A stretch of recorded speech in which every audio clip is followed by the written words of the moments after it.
ధరణి అనే దరిద్రం పోయింది. రైతుల ధరణి పోర్టల్లో చాలా ఇబ్బంది పడ్డారు. భూములు ఉన్న పాస్బుక్లు రాక పరేషాన్ అయ్యారు. కాంగ్రెస్ పార్టీ అధికారంలోకి రాగానే ధరణిని బంగాళాఖాతంలో వేస్తామని చెప్పిన మాట ప్రకారం కాంగ్రెస్ ప్రభుత్వం ధరణిలో స్థానంలో భూభారతి తీసుకొచ్చింది. ఏడాది కాలం పూర్తయిన తర్వాత మేధావులతో రెవెన్యూ అధికారులతో చర్చించి భూభారతిని తీసుకొచ్చారు సీఎం రేవంత్ రెడ్డి. ఈ రోజు అసెంబ్లీలో కొత్త ఆర్ఓ చట్టం ప్రవేశపెట్టారు. నందుకు సంతోషంగా ఉందన్నారు.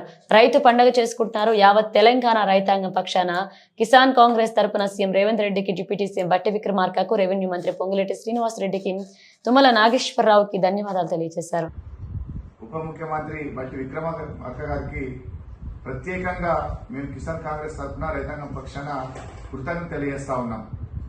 2018లో ధరణి తీసుకొచ్చిన తర్వాత నిజమైనటువంటి భూమి హక్కు కలిగినటువంటి రైతులంతా కూడా అనేక మంది భూ హక్కులు కోల్పోయి రోడ్డున పడి 5-6 సంవత్సరాలుగా తమ భూమి హక్కు లేకుండా ఇబ్బందులు పడుతున్నటువంటి పరిస్థితులలో గత 5 సంవత్సరాలుగా ఈ ధరణికి సంబంధించినటువంటి అంశంలో అనేక రకాలుగా అప్పటి ప్రభుత్వంపై ఒత్తిడి తీసుకొచ్చి ఎన్నికల ప్రచారంలో భాగంగా కూడా ఆనాడు వరంగల్ డిక్లరేషన్ కూడా ధరణిని రద్దు చేస్తాం, నిజమైనటువంటి హక్కుదారులకు హక్కులు కల్పించేటటువంటి తీసుకొస్తామని చెప్పేసి ఆనాడు ఎన్నికల ముందు ఏ రకంగా అయితే హామీ ఇవ్వడం జరిగిందో ఆ హామీ ఇచ్చినటువంటి దాంట్లో భాగంగా ఇవాళ సంవత్సర కాలం ధరణి మీద అనేక రకాలుగా స్టడీ చేసి అనేక మంది మేధావులతోటి మాట్లాడి చర్చించి అనేక జిల్లాలలో మీటింగ్లు పెట్టి ఎట్లా చేస్తే బాగుంటుందనే ఒక ఆలోచన చేసి ఇవాళ ఆ ధరణిని పూర్తిగా ఉన్నటువంటి దరిద్రాన్ని పోగొట్టి ఇవాళ భూభారతి తీసుకొచ్చి